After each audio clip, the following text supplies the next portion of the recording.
찬양하면서 성교회를 시작합니다.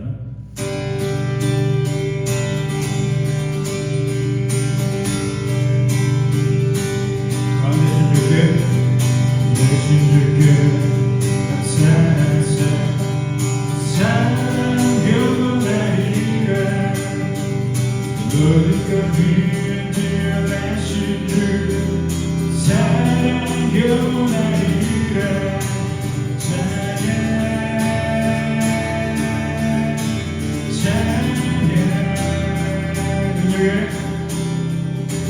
우리 순간 다시 바로 사랑 영원하리라. 거듭난 영혼들을 위하여 사랑 영원하리라.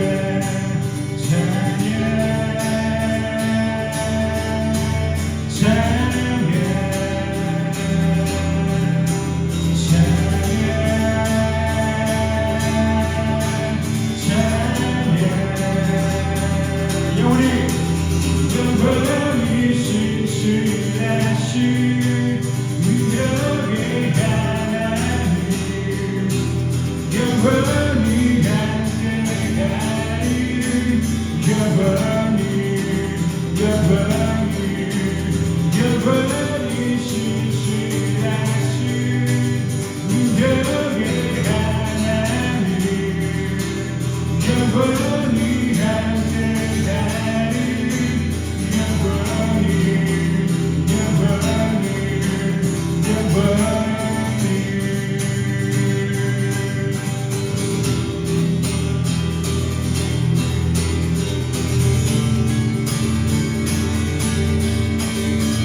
들려서 그래서 신뢰까지 사랑 영원하리라. 주나로 우리 걸어가리 사랑 영원하리라.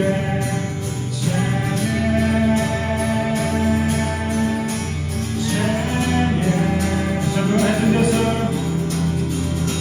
그래서 사랑 영원하리라. 주내로 우리 걸어가리 사랑 영원하리라.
You're worthy,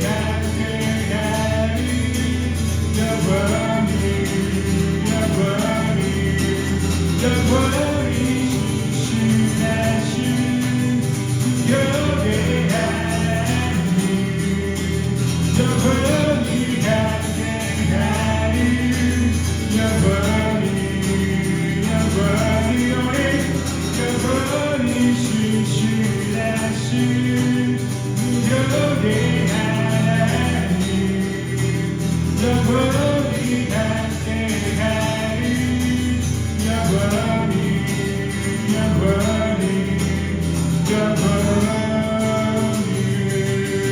우리 신실하신 하나님께 영광을 돌려줍니다. 아멘.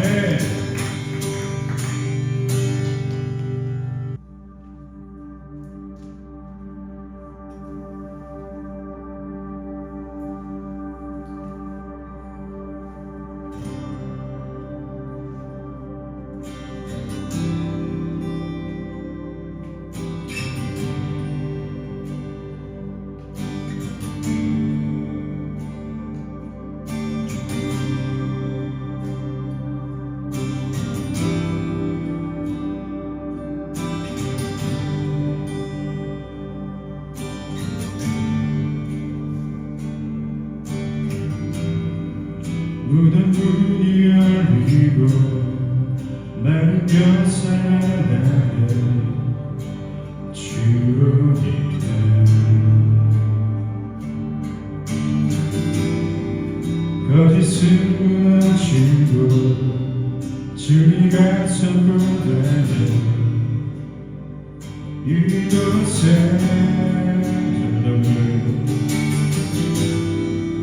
무덤 문이 열리고 마른 벼슬나에 주로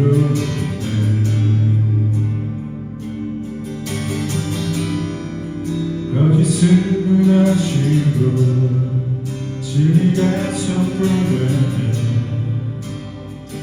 이곳에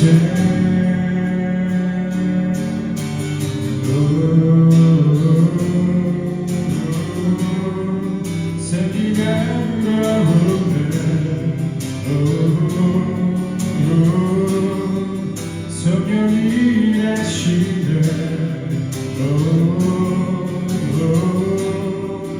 회복이 일어나네 구원이 시작되네 성령의 바람 여기 불어와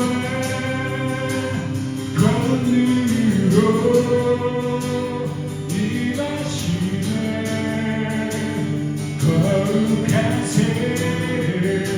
여기 일어나 주님의 뜻 이루시네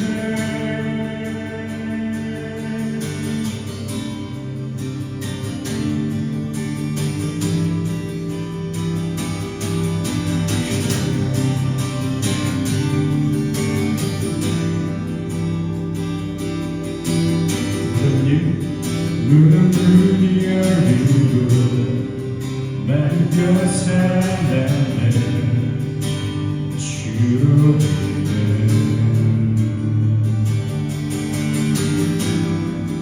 거짓은 무너지고 진리가 선포되네 이곳에 무덤 문이 열리고 무덤 문이 열리고 마른 벼슬나에 주로 믿음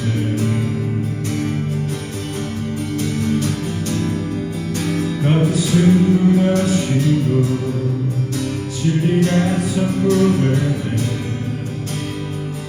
이곳을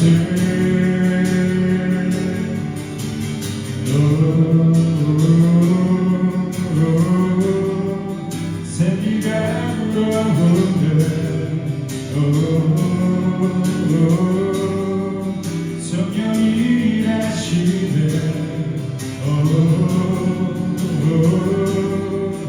회복이 일어나네 구원이 시작되네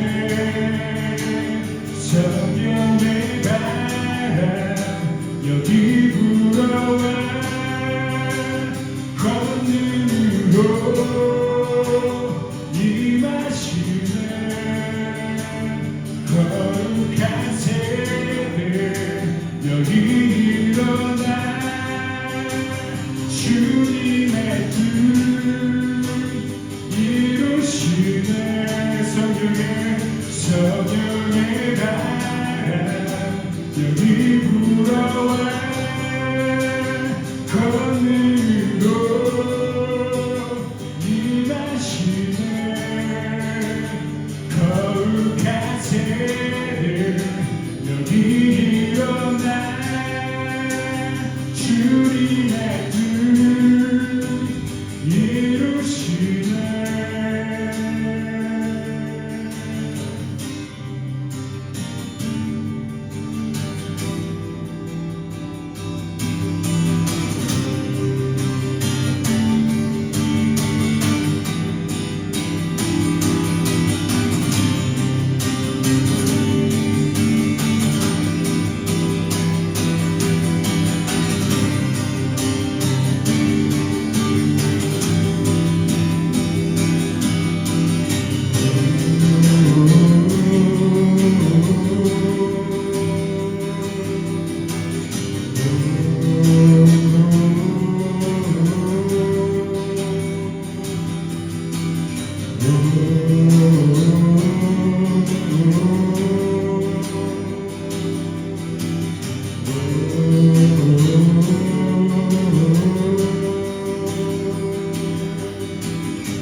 성령이 나시면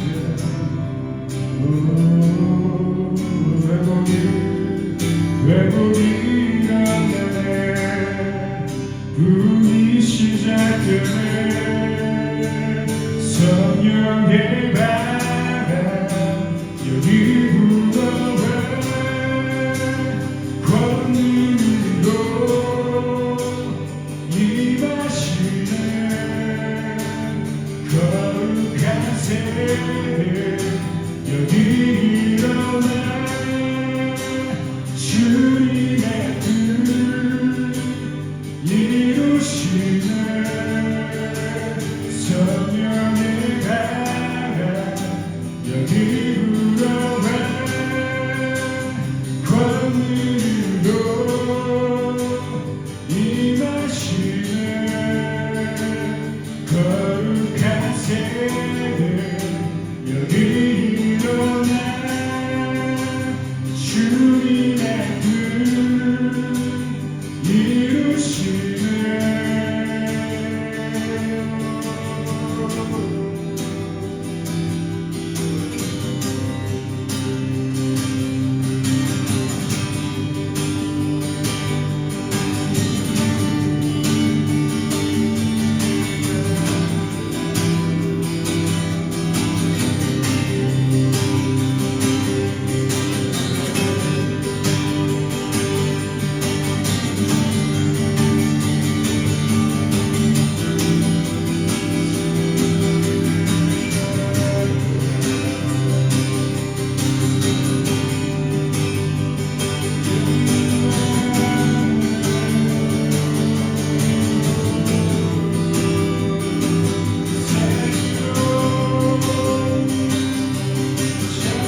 우리 사도신경으로 함께 신앙 고백하겠습니다. 전능하사 천지를 만드신 하나님 아버지를 내가 믿사오며 그 외아들 우리 주 예수 그리스도를 믿사오니 이는 성령으로 잉태하사 동정녀 마리아에게 나시고 본디오 빌라도에게 고난을 받으사 십자가에 못 박혀 죽으시고 장사한 지 사흘 만에 죽은 자 가운데서 다시 살아나시며 하늘에 오르사 전능하신 하나님 우편에 앉아 계시다가 저리로서 산 자와 죽은 자를 심판하러 오시리라. 성령을 믿사오며 거룩한 공회와 성도가 서로 교통하는 것과 죄를 사하여 주시는 것과 몸이 다시 사는 것과 영원히 사는 것을 믿사옵나이다. 아멘. 오늘 함께 보실 말씀은 고린도전서 7장 8절에서 16절까지입니다. 고린도전서 7장 8절에서 16절까지 신약성경 270페이지, 제 성경으로 270페이지입니다. 찾으셨으면 우리 한 절씩 교독하도록 하겠습니다. 마지막 절은 같이 읽겠습니다. 제가 먼저 읽을게요. 내가 결혼하지 아니한 자들과 과부들에게 이르노니 나와 같이 그냥 지내는 것이 좋으니라. 만일 절제할 수 없거든 결혼하라. 정욕에 불가하는 것보다 결혼하는 것이 나으니라. 결혼한 자들에게 내가 명하노니 명하는 자는 내가 아니요 주시라. 여자는 남편에게서 갈라서지 말고 만일 갈라섰으면 그대로 지내든지 다시 그 남편과 화합하겠으나 남편도 아내를 버리지 말라. 그 나머지 사람들에게 내가 말하노니 이는 주의 명령이 아니라 만일 어떤 형제에게 믿지 아니하는 아내가 있어 남편과 함께 살기를 좋아하거든 그를 버리지 말며 어떤 여자에게 믿지 아니하는 남편이 있어 아내와 함께 살기를 좋아하거든 그 남편을 버리지 말라. 믿지 아니하는 남편이 아내로 말미암아 거룩하게 되고 믿지 아니하는 아내가 남편으로 말미암아 거룩하게 되나니 그렇지 아니하면 너희 자녀도 깨끗하지 못하니라. 그러나 이제 거룩하니라. 믿지 아니하는 자가 갈리거든 갈리게 하라. 형제나 자매나 이런 일에 구애될 것이 없느니라. 그러나 하나님은 합형 중에서 너희를 부르셨느니라. 같이 읽겠습니다. 아내 된 자여 네가 남편을 구원할는지 어찌 알 수 있으며 남편 된 자여 네가 네 아내를 구원할는지 어찌 알 수 있으리요. 아멘. 오늘은 결혼에 관한 다양한 지침들이라는 제목으로 함께 말씀을 좀 보도록 하겠습니다. 성경은 일단은 원청중이 있어요.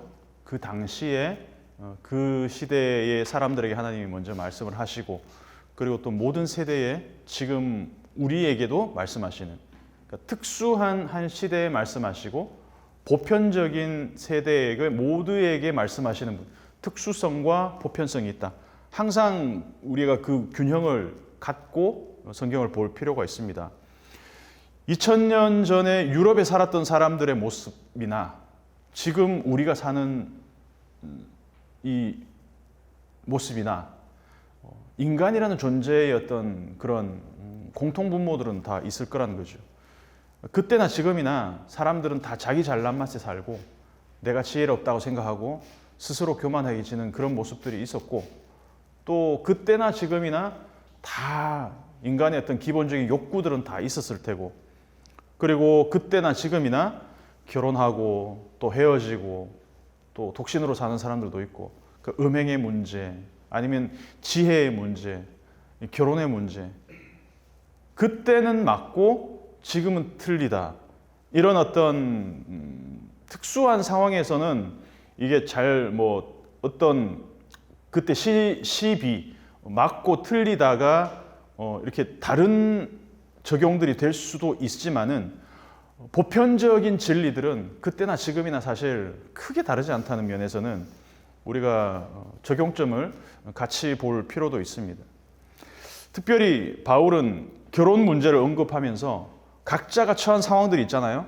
환경도 다 다르고 그걸 감안하기 때문에 어떤 하나의 절대적인 정답을 내놓지는 않습니다. 특히 이런 문제에 있어서는 음행을 피하라. 이거는 당위의 문제잖아요. 이거는 누구는 음행을 해도 좋고 누구는 피해야 되고 이런 문제가 아니라 반드시 해야 되는 문제에 있어서는 절대적인 명령이 일어나겠죠. 예외 없이 단호하게 명령을 합니다. 음행을 피하라. 근데 결혼과 관련된 문제에 있어서는 바울 자신이 이미 일단은 미혼이잖아요. 결혼을 하지 않은 미혼입니다. 그래서 미혼인 입장에서 먼저 말하고 사별한 과부들, 기혼자들, 또 불신자와 결혼한 사람들 이혼한 사람들, 여러 상황과 조건에 처해 있는 사람들에게 다양한 방식으로 조언을 해 나간다는 것입니다. 8절 9절을 보면 결혼하지 않은 자들과 과부들에게 이르노니. 자, 8절 9절 다시 한번 읽어보겠습니다. 시작. 내가 결혼하지 아니한 자들과 과부들에게 이르노니 나와 같이 그냥 지내는 것이 좋으니라. 만일 절제할 수 없거든 결혼하라. 정욕이 불같이 타는 것보다 결혼하는 것이 나으니라. 요즘은 뭐 남녀가 결혼하는 연령대가 좀 비슷하잖아요. 뭐 많으면 뭐 한 3-4살 차이, 5-6살 차이도 있고, 뭐 보편적으로는 한 2-3살 정도 이렇게 차이 나는 동갑 결혼도 많이. 근데 이 당시만 하더라도 여자가 아이를 가질 수 있는 나이만 되면 결혼했습니다. 우리도 옛날에 그랬잖아요. 그러니까 남녀의 나이 차가 상당히 컸을 거라는 그런 추측들을 합니다. 남편이 20대 중반인데 아내는 10대 초반이었다. 그러면 확률적으로 여자가 남자보다 오래 살 가능성이 높잖아요. 그럼 본인의 어떤 의지와 상관없이 자연스럽게 이런 나이에 과부가 되는 여자들이 많았다는 거죠. 아직 젊은 나이에 과부가 되었다는 말은 여전히 아이를 낳을 수 있는 어떤 뭐 호르몬이라든가 몸 상태가 준비가 되어 있는, 그래서 언제든지 아이를 낳을 수 있는, 그래서 다시 결혼할 수도 있는 신체적 조건이 갖추어진 여자들이 꽤 많았다는 겁니다. 그러니까 실제로 당시 로마 그리스 문화에서도 젊은 과부의 재혼의 어떤 그런 퍼센트가 굉장히 퍼센티지가 높았다라는 어떤 그런 뭐 학자들의 연구 결과가 있습니다. 바울도 결혼을 안 했기 때문에 결혼을 하지 않은 사람들의 입장을 누구보다 잘 알았을 것 같아요. 근데 결혼하지 않은 상태거나 과부가 된 사람들이 만약에 어떤 성적인 욕구에 대한 절제가 가능한 사람들이면 결혼하지 않는 것도 좋다 이렇게 얘기합니다. 어떤 사람들은, 어떤 학자들은 바울이 원래는 결혼을 했었는데 뭐 나중에 어떻게 됐는지는 모르겠지만 결혼했었다라고 주장하는 사람들도 있습니다. 또 처음부터 독신이었다라고 하는 사람들의 의견도 또 대부분이 있지만, 근데 뭐 그게 중요한 것 같지는 않아요. 독신이기 때문에 제약을 받지 않는 장점도 있지만, 만약에 성적인 욕구를 절제할 수 없는 경우에는 차라리 결혼하는 것이 나을 수도 있다라는 것이 바울의 입장입니다. 이것도 괜찮고 저것도 괜찮다. 이게 바울의 입장입니다. 그러니까 젊은 과부의 경우에 아이를 낳을 수 있는 신체적 조건이 된다면 절제가 안 돼서 막 허벅지 찌르고 막 사는 것보다는 차라리 결혼을 하는 게 낫다. 그러니까 절제로 번역된 이 엥그라티오마이라는 단어를 바이블 웍스로 찾아보니까 고린도 전서에만 2번 나옵니다. 7장 9절에서 그리고 9장 25절에서 9장 25절을 보면 이기기를 다투는 자마다 모든 일에 절제하나니 라고 할 때 쓰였습니다.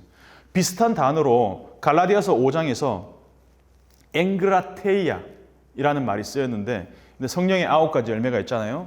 사랑과 희락과 화평과 오래 참음, 자비, 양선, 충성, 온유, 절제 중에 마지막 절제.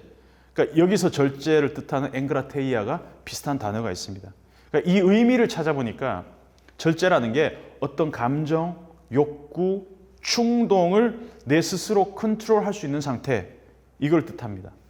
감정이나 충동이나 욕구는 특별히 많고 적은 사람이 따로 있는 게 아니라 이 욕구나 감정이나 충동을 내가 제어할 수 있느냐 없느냐에 따라서 절제하느냐 아니면 그 욕구나 충동과 감정이 그냥 불같이 타느냐의 문제라는 겁니다.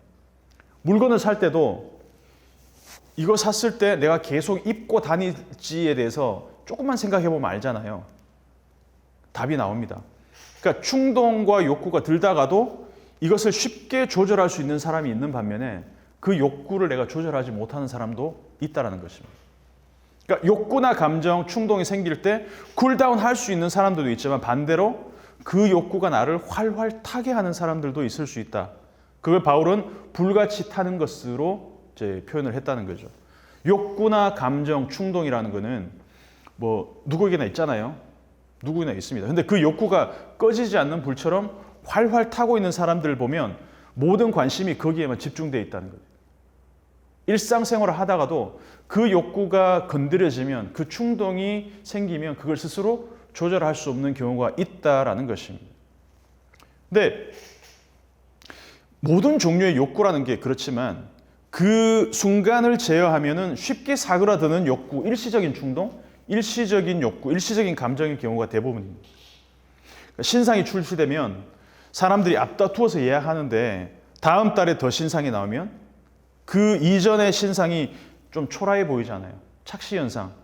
그래서 그렇게 목숨 걸고 오픈런 했는데 나중에는 재고가 쌓이는 거죠. 우리 인생이 이렇게 단순하다는 거죠. 그래서 항상 욕구, 충동, 어떤 이런 감정, 이런 것들이라는 거는 그 순간 일시적인 것들을 내가 제어할 수만 있다면 언제든지 컨트롤이 가능하다. 근데 모든 욕구와 감정과 충동은 항상 새로운 것에 목말라 합니다. 근데 하나님을 욕구하고 하나님을 충동하고 하나님이 우리의 감정에 들어올 때는 그것을 능가하는 욕구와 충동과 감정은 없다라는 것이죠. 저는 우리가 대체할 수 없는 가장 좋은 것, 대체할 수 없는 가장 좋은 분이신 하나님을 욕구하고 하나님을 우리 감정 가운데 항상 좀 이렇게 추구하고 살았으면 좋겠습니다. 그래서 바울은 성적인 욕구나 충동이 생기더라도 그 자체를 어떻게 정죄하는 것이 아니라 그게 쉽게 제어가 되지 않는 사람은 그 자체가 죄가 아니기 때문에 죄책감 느끼지 말고 얼마든지 결혼해도 괜찮다. 절제할 수 있다면 그 상태로 지내는 것도 괜찮다. 이것도 좋고 저것도 좋다라는 두 가지의 어떤 대안을 이야기하고 있습니다. 그리고 10절에서 11절까지는 결혼한 자들에게 명하노니, 앞에는 말하노니, 권하노니, 레고라고 썼다면 여기서는 파랑겔로라고 명한다라고 쓰고 있습니다. 10절, 11절을 같이 한번 읽어보겠습니다. 다시 한번 시작.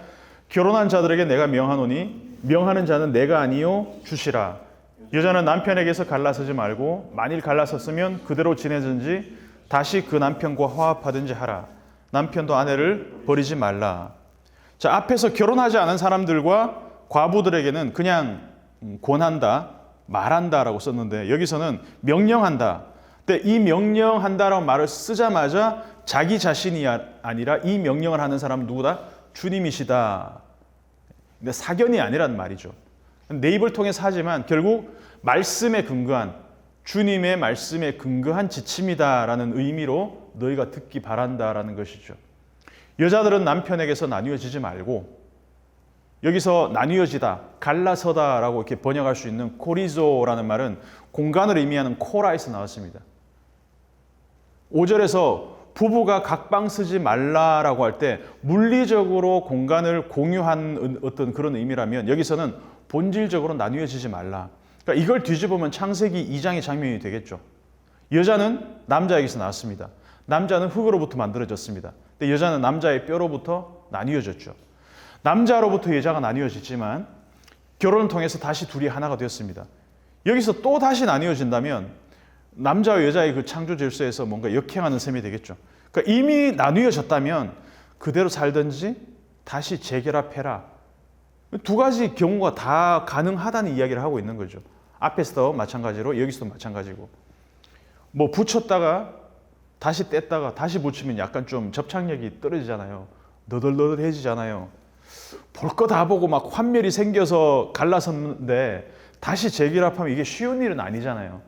뭐 붙였다가 다시 뗐다가 다시 붙이는 것도 마찬가지고. 근데 그럼에도 불구하고 재결합할 수 있으면 하는 것도 괜찮다. 물론 이혼을 하게 되거나 갈라서게 되면 어떤 식으로든 마음의 상처가 남고 어떤 감정의 골이 생기겠죠. 근데 재결합의 여지가 없이 완전히 갈라서는 경우가 아니면 충분히 서로 만나서 다시 화합할 수 있다는 가능성을 열어둔다는 겁니다. 여기도 어떤 절대적인 명령은 아니라는 거죠. 그리고 여자의 경우와는 조금 다르게 남자한테는 어떤 표현을 쓰냐면 여자는 남편에서 갈라서지 말고, 이 수동태예요. 갈라지지 말고. 근데 남편은 아내를, 여기서는 능동태입니다. 버리지 말라. 아무래도 이 당시에는 남자의 지위가 여자들보다는 좀 높았기 때문에 아내를 버리는 일들이 좀 다반사였던 것 같습니다. 그래서 여자가 남편에서 갈라져 나오지 말고 남자도 아내를 버리지 말라. 이게 신적인 명령이다. 주님 명령하신 거나 내 명령이 아니라 주님이 말씀하신 거다. 근데 여기서도 이 명령조차도 바울은 완전히 다른 가능성을 원천적으로 차단해 놓지는 않는다. 그러니까 피치 못할 사정으로 나뉘어진 이혼한 사람들에게도 어떤 지침을 주려는 거라는 거죠. 사실 이런 본문 교회에서 설교할 때 다양한 우리는 뭐 몇 명 없지만 다양한 스펙트럼이 있다는 것을 좀 염두에 두어야 될 필요가 있겠죠. 바울도 자기 철학이나 의견을 절대화하지 않는데 가끔 가다 보면 교회 목사님들 중에 자기 철학을 너무 과신하는 경우가 있어요. 교회는 여러 종류의 사람들이 오잖아요. 비슷한 수준의 뭐 학력이라든가 취미라든가 경제력을 가진 사람들만 찾아오는 것이 아니잖아요. 결혼 문제만 하더라도 기혼도 있고 미혼도 있고 뭐 이혼도 있고 사별도 있고 재혼도 있고 또 재결합도 있고 뭐 파혼한 사람도 있고 정말 다양한 케이스가 즐비하잖아요. 근데 바울은 주님의 명령이라고 기혼자들에게 하는 이 권고조차도 굉장히 조심스럽게 전한다는 거죠. 만일 갈라섰다면 그러니까 이런 민감한 문제일수록 다양한 상황에 있는 사람들을 고려해야 된다는 거죠. 그래서 목양이 어렵습니다. 누구도 목회자 개인적인 어떤 의견으로 인해서 상처받아서는 안 되기 때문이죠. 특별히 이런 문제에 있어서는. 그러니까 이미 갈라섰더라도 다시 합칠 수 있는 옵션이 있고 그냥 그대로 지내는 방법도 있다. 여기서도 다양한 수의 경우를 고려했다라는 것이죠. 그러니까 결혼 문제처럼 다양한 환경에서 다양한 선택을 하는 경우는 어떤 해결책도 절대화하지 않는 게 중요하다. 심지어 주님이 명령하신 거라 해도 자 12절에서 16절까지는 내가 그 나머지 사람들에게 말을 한다. 여기서 다시 말한다. 명령에서 레고로 바뀌었습니다. 이혼한 사람들, 기혼자들, 과부들에게 당부했다면 그 외의 경우들. 자 12절은 또 주님의 명령이 아니라 바울이 개인의 의견이라는 것도 미리부터 밝히고 있습니다. 이는 주의 명령이 아니라 내가 말하노니 이렇게 얘기합니다. 이번엔 믿지 않은 사람들과 불신 결혼을 한 경우가 되겠죠. 그러니까 남자가 믿고 여자가 불신자인 경우, 반대로 여자가 믿고 남자가 불신자인 경우 공통적으로 함께 살고 싶어 하면은 버리지 마라. 자 14절을 보면 불신자 남편이나 아내가 믿는 남편이나 아내 때문에 거룩하게 되기도 한다는 뜻입니다. 한번 읽어볼까요? 12절, 13절 같이 한번 읽어보겠습니다. 시작. 그 나머지 사람들에게 내가 말하노니 이는 주의 명령이 아니라 만일 어떤 형제에게 믿지 아니하는 아내가 있어 남편과 함께 살기를 좋아하거든 그를 버리지 말며 어떤 여자에게 믿지 아니하는 남편이 있어 아내와 함께 살기를 좋아하거든 그 남편을 버리지 말라. 14절까지 같이 읽어보겠습니다. 시작. 믿지 아니하는 남편이 아내로 말미암아 거룩하게 되고 믿지 아니하는 아내가 남편으로 말미암아 거룩하게 되나니 그렇지 아니하면 너희 자녀도 깨끗하지 못하니라. 그러나 이제 거룩하니라. 죄는 전염성이 있어요. 근데 거룩도 전염성이 있어요. 죄가 조성될 환경에 늘 노출되어 있는 사람은 지난번에도 말씀드렸지만 자기 의지로 그 환경을 극복하기는 힘듭니다. 신세계 같은 영화 보면 언더커버 영화잖아요.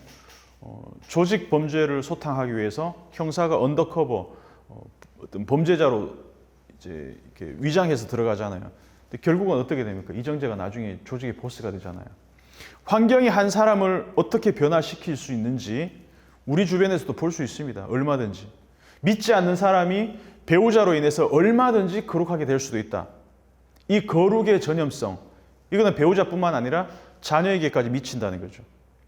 어릴 때부터 부모한테서 보고 배운 게 신앙인의 모습인데 자녀가 엇나가는 게 이상하지 않겠습니까? 그런 차원에서 불신자와 결혼하는 사람의 이 신앙이 가족 전체를 구원할 수도 있다는 것이죠. 물론 그 반대의 경우도 있습니다. 그래서 사실상 불신자와의 결혼은 좀 양극단으로 가는 경우가 많아요. 영적 전쟁터가 되거나 영적 무덤이 되거나 라합의 경우를 한번 생각해 볼 수가 있습니다. 라합은 어땠습니까? 그 한 사람이 하나님 편에 서고 난 다음에 내 아비의 집, 내 가족 전체를 구원해내라. 당당하게 요구하지 않습니까?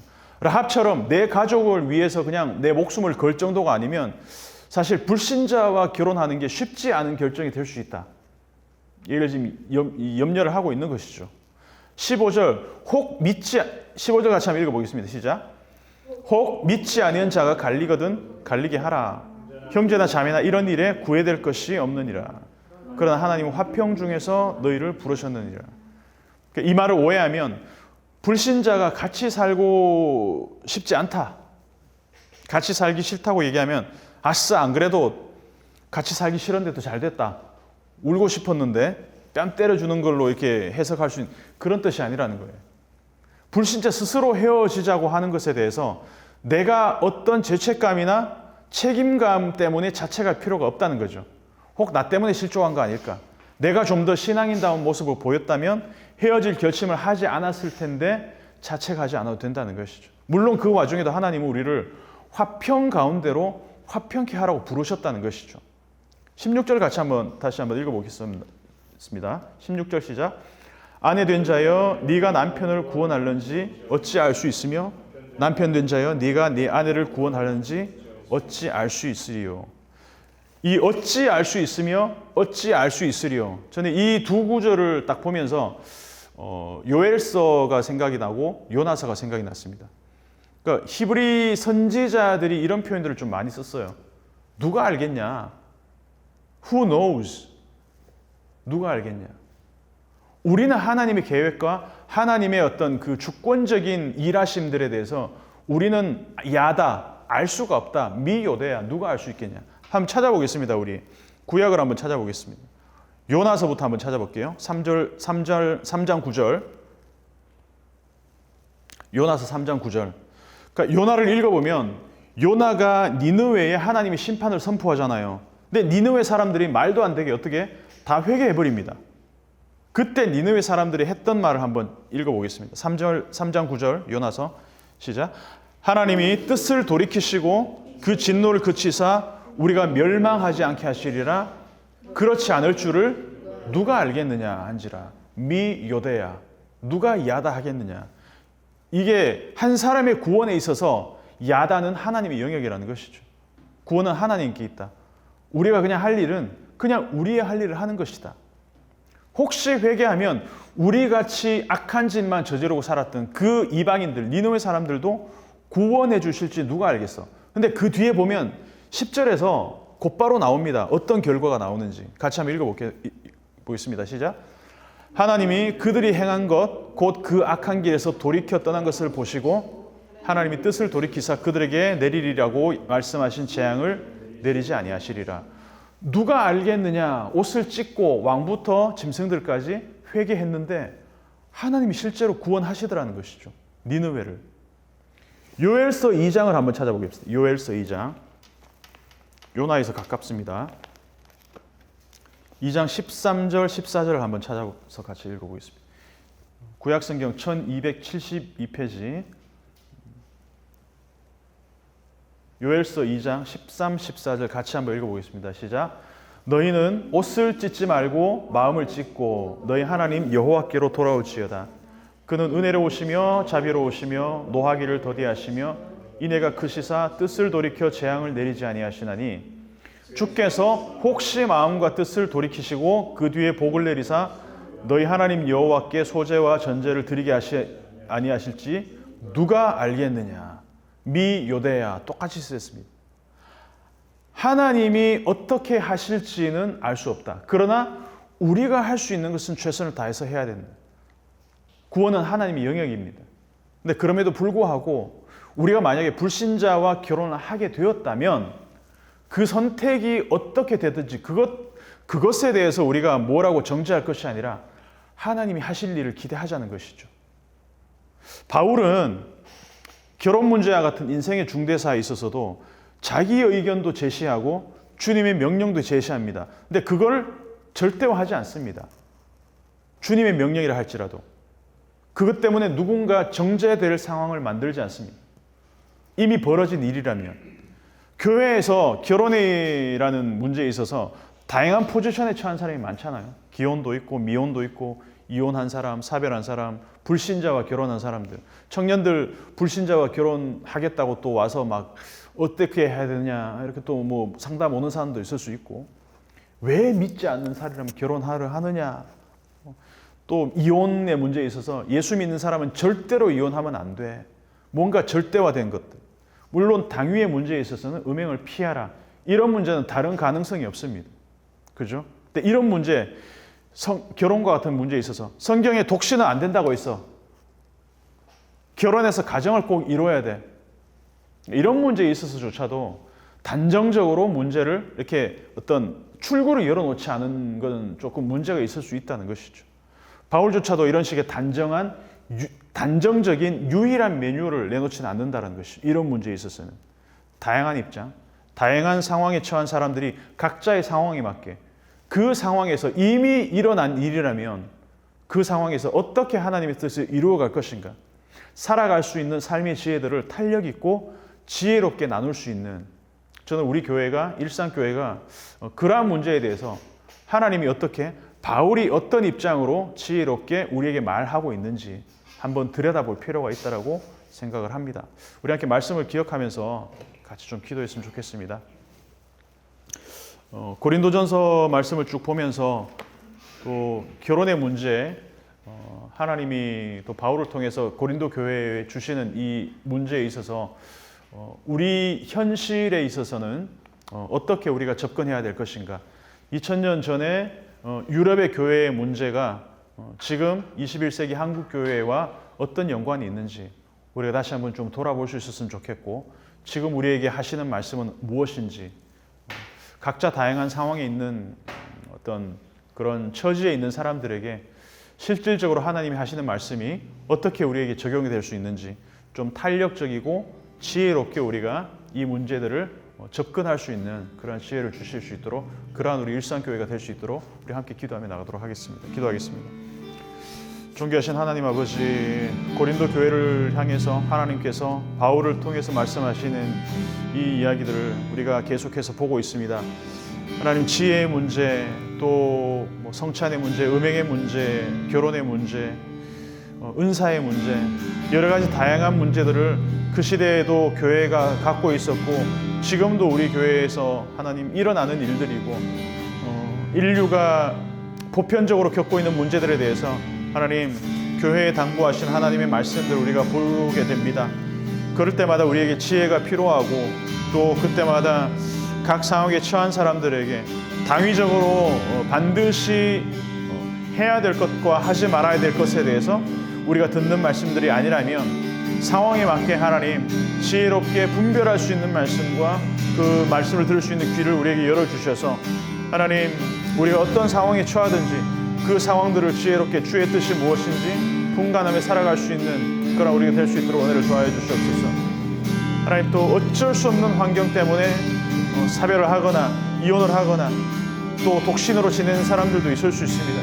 근데 그러한 상황들에 있어서 하나님이 어떠한 해결책으로, 어떠한 접근으로 나아가는지, 하나님, 우리가 결혼 문제에 있어서만큼 하나님 우리가 다양한 스펙트럼을 우리가 접근할 수 있도록, 그리고 그 가운데서 하나님의 마음을 읽을 수 있도록, 하나님이 불신자와 결혼하게 될지라도 하나님 정말 그 결혼을 통해서 우리의 그 선택이 이미 일어난 일들이라면 그것을 통해서 하나님은 일을 이루어 가시고 하나님의 구원의 역사들을 이루어 가실지 누가 알겠느냐, 어떻게 알겠느냐. 우리의 생각과 경험에 비추어서 모든 것들을 우리의 시각 안에 가두어지지 말게 하시고 하나님의 시각 안에서 모든 것들을 볼 수 있는 넉넉한 마음과 여유를 허락하여 주시옵소서. 은혜 가운데 이끌어 주시옵소서. 교회가 날마다 하나님 여러 종류의 사람들, 여러 환경에 처한 사람들을 품을 수 있고 그들과 함께 걸어갈 수 있는 하나님 우리 교회가 될 수 있도록 은혜를 더하여 주시옵소서. 존귀하신 하나님 아버지, 2000년 전에 고린도 교회에 말씀하시던 그 말씀들이 지금 우리에게도 해당하는 말씀들이라면 그 보편적인 진리가 우리에게 들려지는 그것대로 하나님 우리가 주의 명령으로, 주님의 권고로 하나님 들을 수 있는 귀를 열어주시옵시고, 여러 가지 스펙트럼, 여러 가지 환경에 처해 있는 사람들을 하나님 우리가 단정적으로 정죄하거나 아니면 판단하지 않게, 바울조차도 하나님 주님의 명령이라고 하면서도 여러 가지 해결책들을 제시하는 것들을 보면서 하나님 여러 가지 환경과 또 상황에 처해 있는 그러한 여러 사람들에게 하나님 지금 우리에게 필요한 말씀은 뭐고, 하나님 어떤 환경 가운데서도 하나님 일을 하신다는 것을 우리가 믿고 나아갈 수 있도록 도와주시고, 심지어 불신자와 결혼한 가정이 있다 할지라도 하나님 그 가정에 하나님의 구원이 임하는지 어떻게 알겠으며 누가 알겠느냐 미요대야. 하나님, 이러한 겸허한 마음으로 항상 주님의 뜻을 헤아리며 나갈 수 있는 우리 일상교회와 우리 모든 성도들 될 수 있도록 은혜를 더하여 주시옵소서. 예수님 이름으로 기도합니다. 지금은 우리 주 예수 그리스도의 은혜와 하나님의 사랑과 성령의 교통 충만 인도하심이 결혼 문제에 있어서 하나님이 어떻게 바울에게, 고린도 교회에게, 또 지금 우리에게 말씀하시고 있는지, 여러 형편에 있는 사람들에게 각각의 환경에 맞게 말씀하시는 그 눈높이로 하나님 내려오셔서 우리에게 말씀하시는 그 하나님의 마음을, 가슴을 알고 또 누리기 원하는 모든 일상교회 성도들 머리 위에 지금부터 영원토록 함께 있을지어다. 아멘.